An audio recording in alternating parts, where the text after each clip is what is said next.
Good morning, ladies and gentlemen. Good morning. This is J.R. Moore coming to you live from deep in the mountains of the Missouri Ozarks on Wednesday, the 11th day of July, year of our Lord 2012. Welcome to the John Moore Show. I did get a call yesterday from a private trusted source. A very disturbing call that I've been pondering how to report this to you since I got it mid-morning yesterday. And I've decided the best thing to do is just to, well, tell it like it is and not hold back, except to protect my source, of course. Well, here's what's going on. The U.S. military in the last week has begun conducting briefings for dependent military families, the husbands and wives of the men and women in the military. These would be the dependents that are stationed on near the East Coast, the Atlantic Ocean, near the West Coast, the Pacific Ocean, and near the Gulf Coast. At these briefings, they're being told the following, that there's this planetary-sized object called NIBIRU that's coming into our solar system. It's going to be causing very severe problems, much more so than it already is, very soon. And that they're being put on standby to bug out. They're being told that there'll be little notice, possibly 2 weeks or so, before they're given the notice to bug out. Oh, they're also, by the way, they're being shown a map at these briefings. And they're signing non-disclose agreements before they go into the briefings, before the briefings begin, agreeing to not disclose to anybody else what they're learning. Anyway, at these briefings, these people are being told that when the call comes, they will only be able to take basically what you would take if you were flying on a commercial airline, a carry-on bag and one check bag with family photographs, personal important papers, documents, and whatever clothes you can fit in. End of story. And they have to abandon all their other clothing, personal possessions, furniture, appliances, automobiles, all the rest of it. Well, the automobiles, I'm not sure. They might be bugging out in personal vehicles. That's unclear to me. And it's probably going to be a mixed bag of how people make their way away from these coastlines.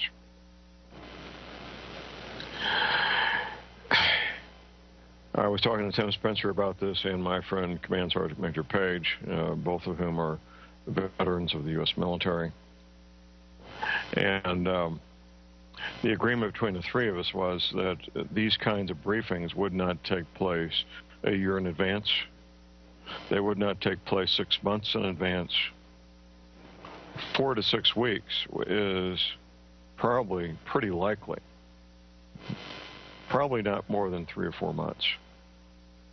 So that's our belief. I hope we're wrong. I hope that this turns out to be incorrect information.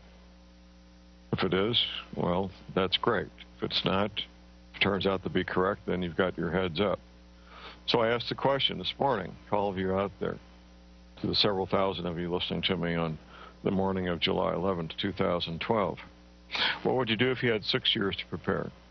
What would you do if you had 6 months to prepare?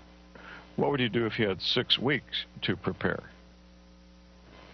There's going to be different answers to those 3 different questions, aren't there? 6 weeks is a possibility. I hope it's wrong. I truly, in my heart of hearts, hope that that is wrong. I know that at some point that we will get warnings like this that are viable and will be the real deal. And unfortunately, I think this may be it. I don't know.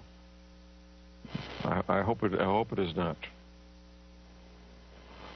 My source I'll be talking to my source on a weekly basis for the foreseeable future, for probably several months into the future, probably till the end of this year, most likely. We're going to be getting to know each other real well and communicating as we track this thing and see where it goes. My source doesn't want to hear this either. I mean, we're both mature men. We're both Vietnam vets, and he has a life he's put together for himself and his family that he doesn't want to see disrupted. I have a life I've put together for myself and my family I would just soon not see disrupted. But reality is, well, it is what it is. And when we get the call, when we get the call about the bug out, I will report it the next show I'm on the air. Anyway, my source told me about this dependent. My source is not the dependent, by the way.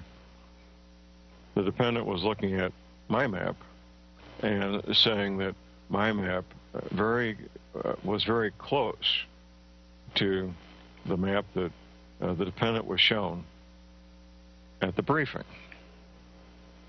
Very close. As we say, as Tim Spencer would say, close enough for government work. There's going to be deviations between the map that I recreated working with the 3 Navy veterans and the map the government is showing. However, it is close enough. Knowing if Aunt Nellie's house is going to be underwater in South Carolina really is not the issue. No, it's not. The issue is the Atlantic coast, Pacific coast, and Gulf Coast will all be underwater, 50 miles inland, 75 miles inland, 100 miles, depending on where it is, wiping out the regions, the homes, the businesses, the schools, the hospitals, where about half this population in the United States live, work, and play, including Washington, D.C., New York, Baltimore, Miami. It's a long list of major cities. That's the point. Not whether Aunt Nellie's house is going to be underwater in South Carolina. That's not really the issue. People that live near the Atlantic coast, Pacific coast, Gulf Coast, I've had these conversations dozens of times the last 10 years. They want to go to a map, they want to look at my map and see if their house or if Aunt Nellie's house is going to be underwater. That's not the point. It's human nature, you're going to try to do that, I know that. That's not the point. The briefings I'm getting from my confidential source have the ring of truth to them. They do. And I will do everything I need to do to protect my source, make sure my source remains confidential. In fact, the original source does not even know that they are a source. That's how we've kept this confidential. They don't even know they're a source. But that's a good thing. It protects them also. Searching for a date, searching for a time frame is something, it's human nature. I get these inquiries all the time whenever I have these conversations with groups of people or individuals. When's this going to happen, John? Well, I still don't know. I know I'm reporting as much as I know right now. As my friend Professor McCanney would say, and he published this in his book, a lady was asking him about a time frame, and his response was, well, ma'am, if I give you a date, what are you going to do? Buy another case of tuna fish? I think that's almost a word-for-word quotation there. Last-minute preparations means getting down to prioritizing, making a list of priorities, making sure you have the things that the essentials that you absolutely must have. Your water filter, your food supply, medical supplies, communications equipment, whatever, boots and hats and gloves, fuel stored up, seeds for your gardens, hopefully a safe haven. That would be a really, really good thing, a safe haven where you can live and be safe and grow your own food away from a major metropolitan area at a good altitude with a decent growing season, plenty of water, and so forth. If you don't have a safe haven, I would urge you to secure one. I think that would be one of the highest priorities a person could and should have, is securing a safe haven for themselves and the people they care about. These next few months between now and October. Do we have 6 weeks, 8, 12? I don't know how many weeks we've got. Maybe we got 120 weeks.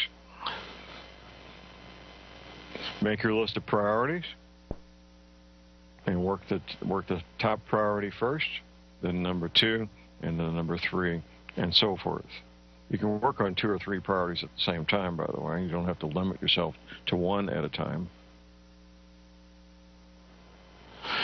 When Dr. Deagle, it's been, 4 years ago now, asked me to make a top 10 list of things for preparedness, it instantly struck me as something very essential, an excellent exercise. I had not done it before. So I put together my top 10 list. And Dr. Deagle and I have talked about that several dozen times the last few years on the Friday afternoon show on Genesis, Dr. Deagle's third hour. As you regular listeners know that hear me on Dr. Deagle, I do get to talk a little bit.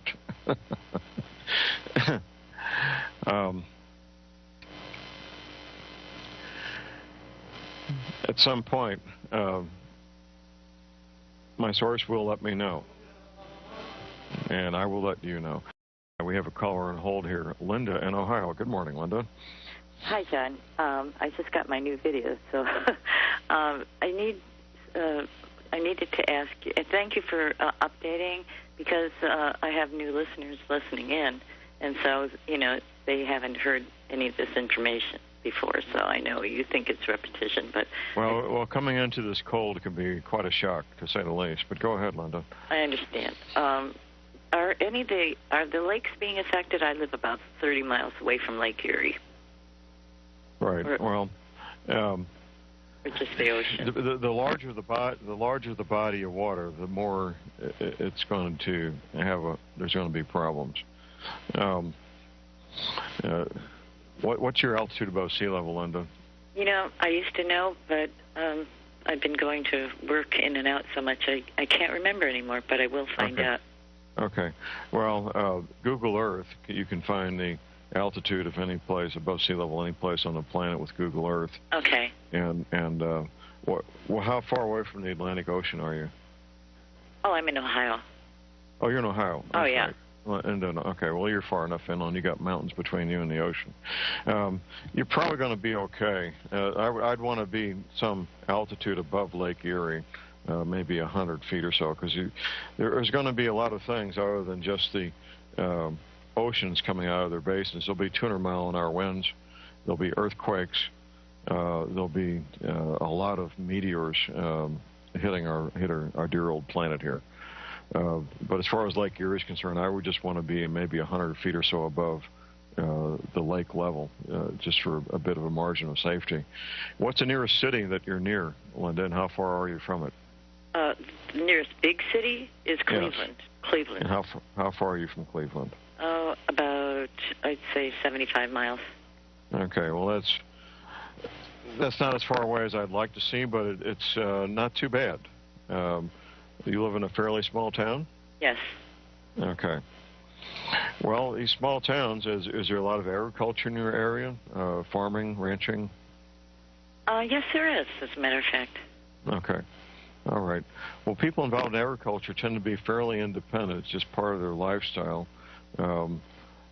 Most of these men that have these tractors and farm equipment, they take great pride in being able to repair and maintain almost everything on their equipment without any outside help.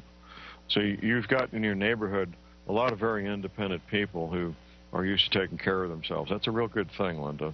Yeah. Okay. Well, yeah, thank you for the information. Bye-bye. You're welcome. Here's a top 10 list. I put this together for Dr. Deagle. It looks like September 3rd, 2010. And number 1, at least 2 gravity feed, high-quality gravity feed, Berkey water filters. I do offer them for sale on my website. You don't want anything that takes electricity or pressure to work your water filter. Number two, at least one .30 caliber rifle and 500 rounds of ammunition for each adult.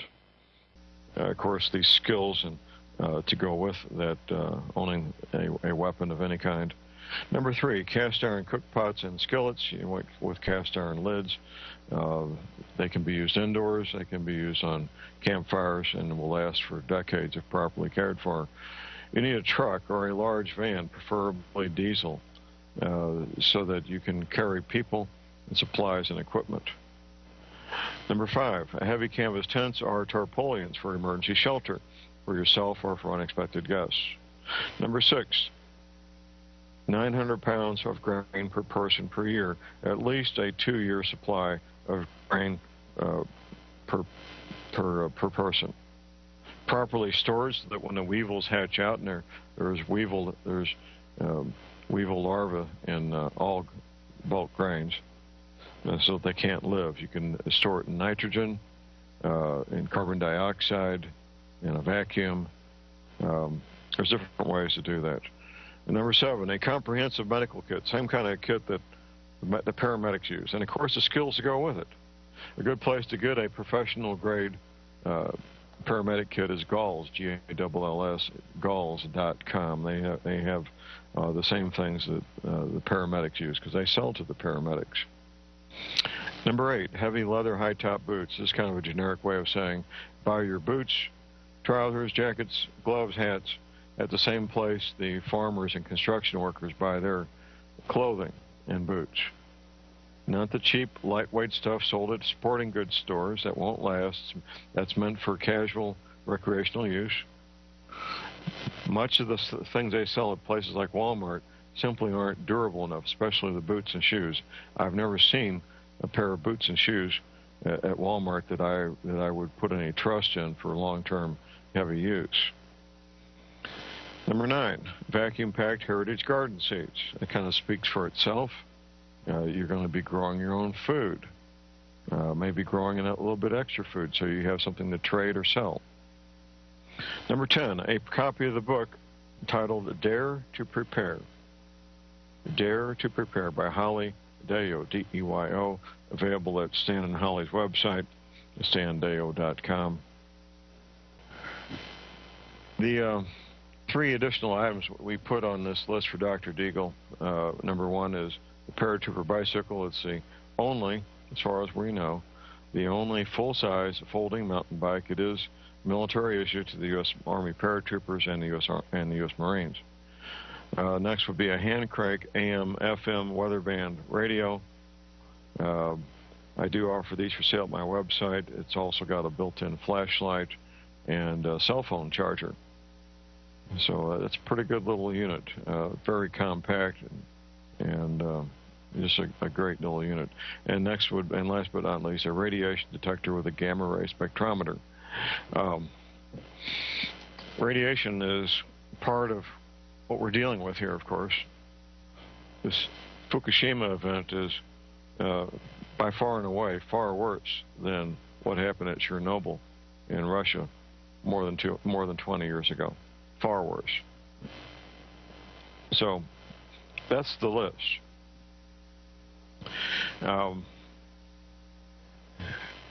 As Linda pointed out, Linda from Ohio a few minutes ago, we always have new listeners.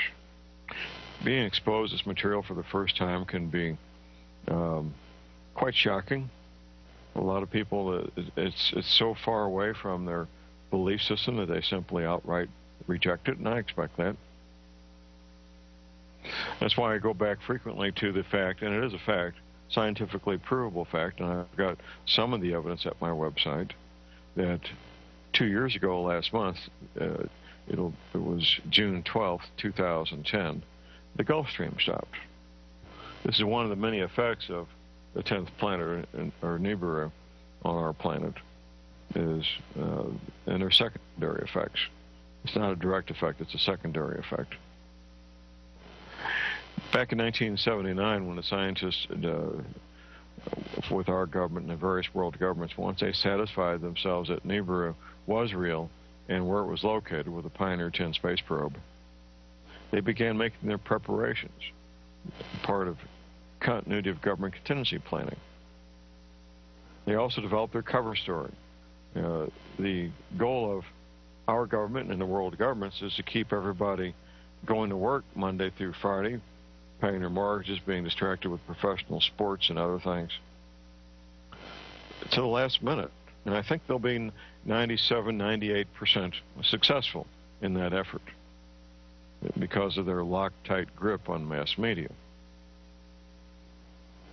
So the cover story they developed was that there's going to be something called human-created climate change, human-created global warming.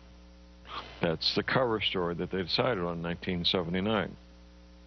It's not just a fantasy put out by Al Gore. Al Gore is the most visible spokesman, but this is the storyline put out by NASA and NOAA, the National Oceanic Atmospheric Administration, and the National Aeronautical and Space Administration, that human beings and human activity is creating greenhouse gases, which in turn is warming the planet. That's a complete fabrication, a complete fantasy. And even little children can tell you about carbon footprints now and how we should all have a smaller carbon footprint. What a bunch of malarkey that is, as my friend Lucas would say. But they've been wildly successful in obfuscation and confusing the issues, convincing people that things are something other than what they really are, and they will continue to be. In the meantime, if you become a student of my work, a student of Professor McCanney, a student of Immanuel Velikovsky, Zechariah Sitchin, and others, you can learn the truth.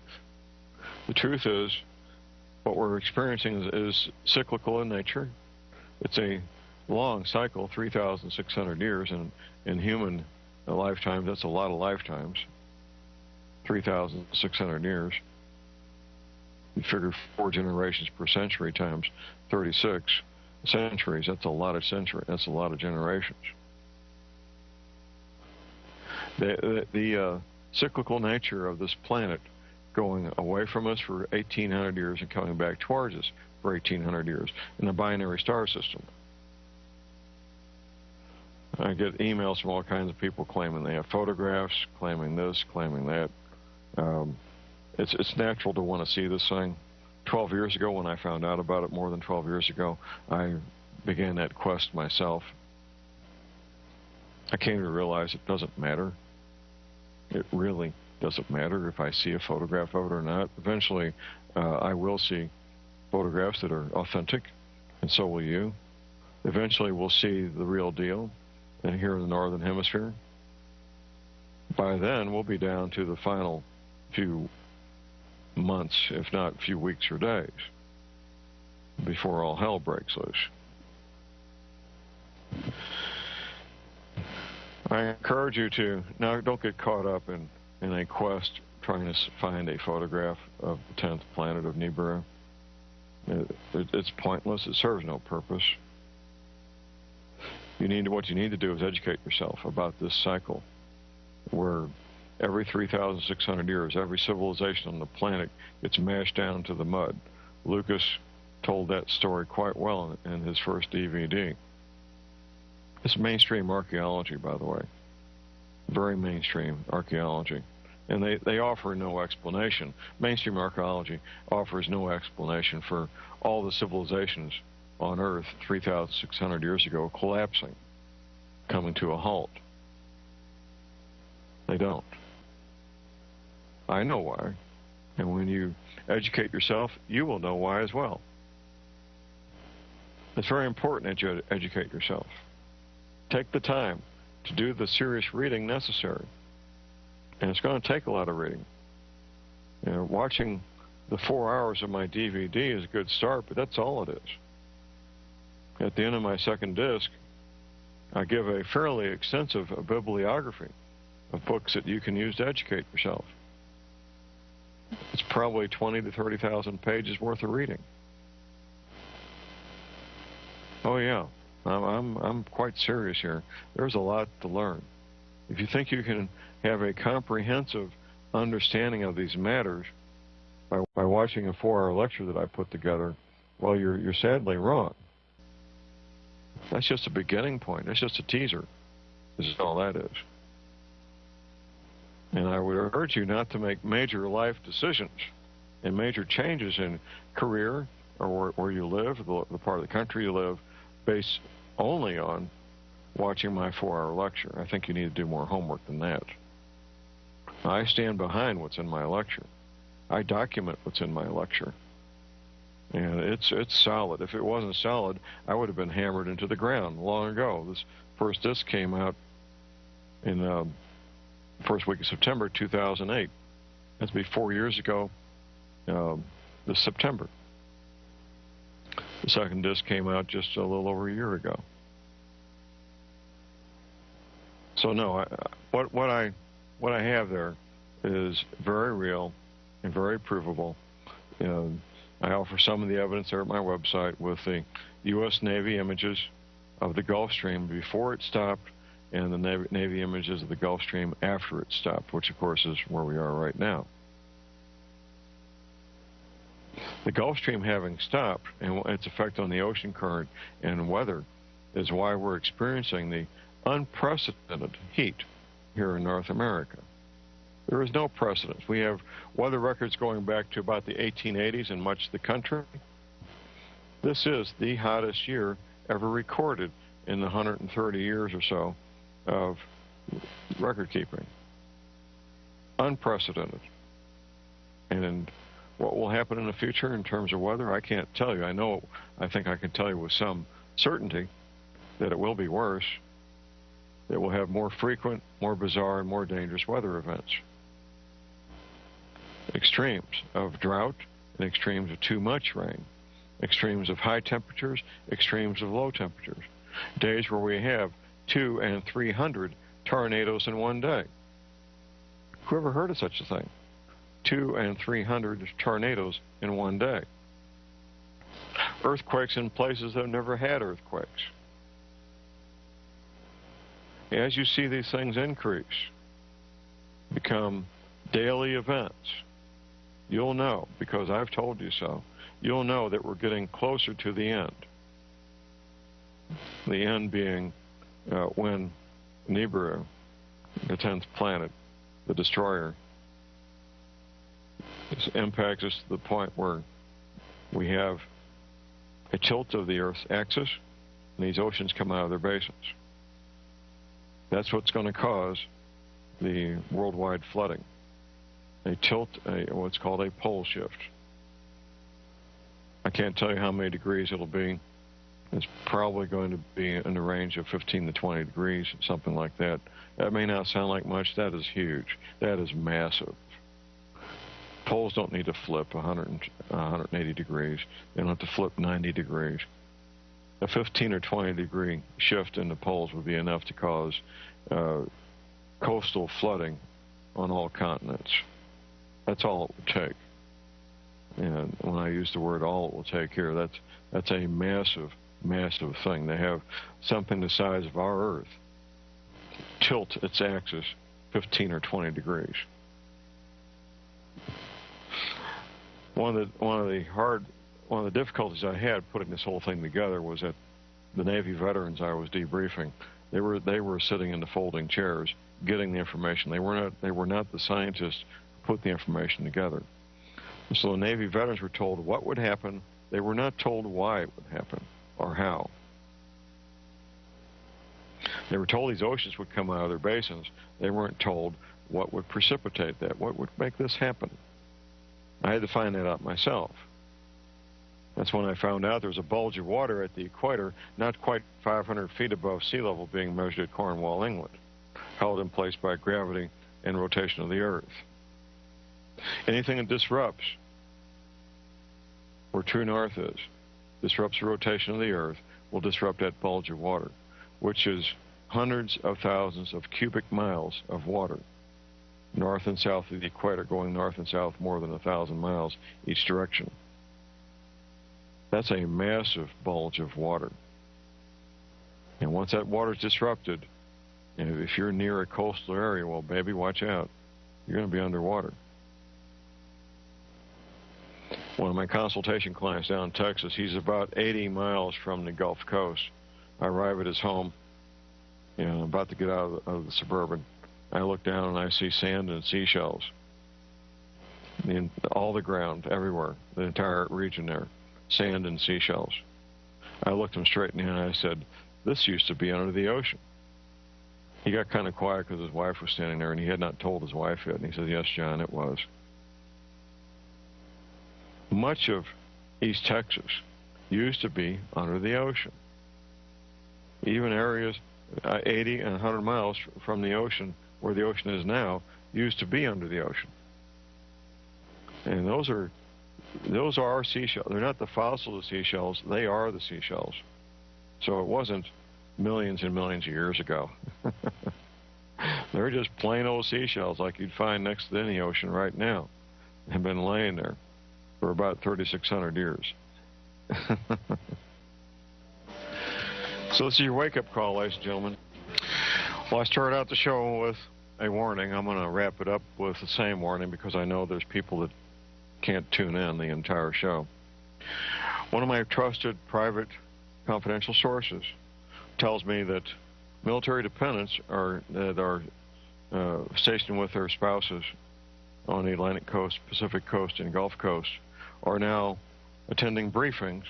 They have to sign non-disclosure agreements, briefings that they could soon get a bug-out order, where they would be ordered to leave these coastal areas, taking only the equivalent of a carry-on bag and one suitcase, abandoning everything else. They may get as much as 2 weeks' notice before they get this order. They may not get 2 weeks' notice. This notice would probably, we believe, be given sometime in the next 4 to 8 weeks, 4 to 6 weeks. We don't know. It's not the kind of thing that would be given a year in advance or 6 months in advance. Anywhere from a month to maybe 3 months out, maybe as far out as October. A lot of speculation about what may or may not happen in October. So we got part of July, all of August, September, and in October. It'd be October, about 3 months. Close enough. So that's your heads up. That is your heads up. That these briefings are being conducted. They're telling these people that the planet NIBIRU is going to be causing flooding of all coastal areas worldwide. They're being shown a map that's very similar to the map in my DVD, Global Warming, What the Government Isn't Telling You, the map that I recreated with the help of 3 Navy veterans who saw the classified map the U.S. Navy displayed at their briefings going back to 1979. This is your heads up. Whatever you need to do to make your list of priorities, start working on it for your preparations, you need to be doing it. Time is of the essence. Time is of the essence.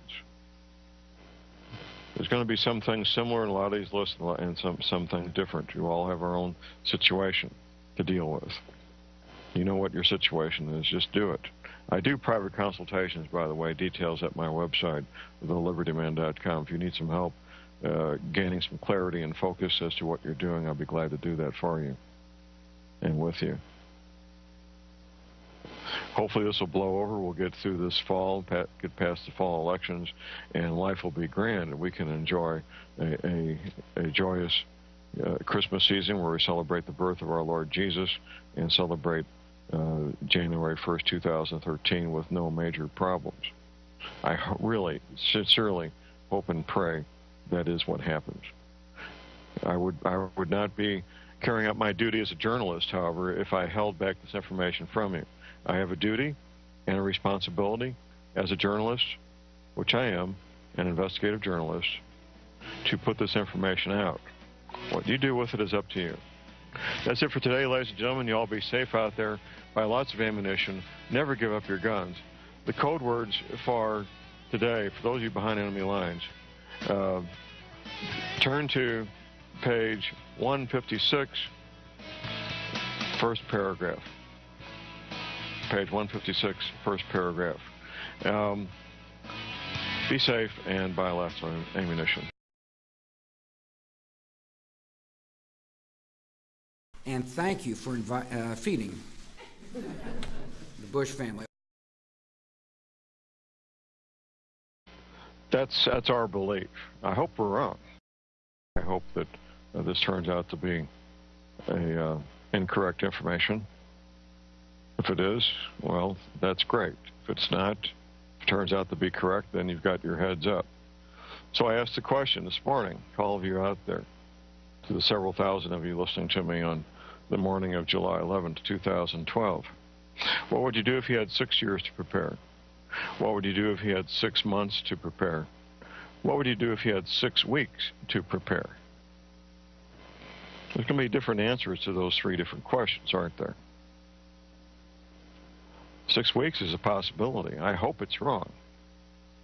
I truly, in my heart of hearts, hope that that is wrong.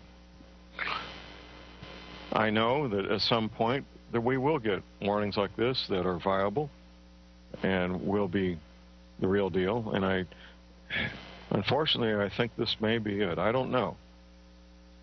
I hope it is not. Family photographs, personal, important papers, documents, and whatever clothes you can fit in. End of story. And they have to abandon all their other clothing, personal possessions, furniture, appliances, automobiles, all the rest of it. Well, the automobiles, I'm not sure. They might be bugging out in personal vehicles. That's unclear to me. And it's probably going to be a mixed bag of how people make their way away from these coastlines.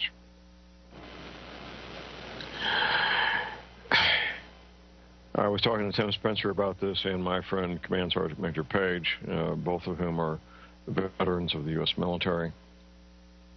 And the agreement between the 3 of us was that these kinds of briefings would not take place a year in advance.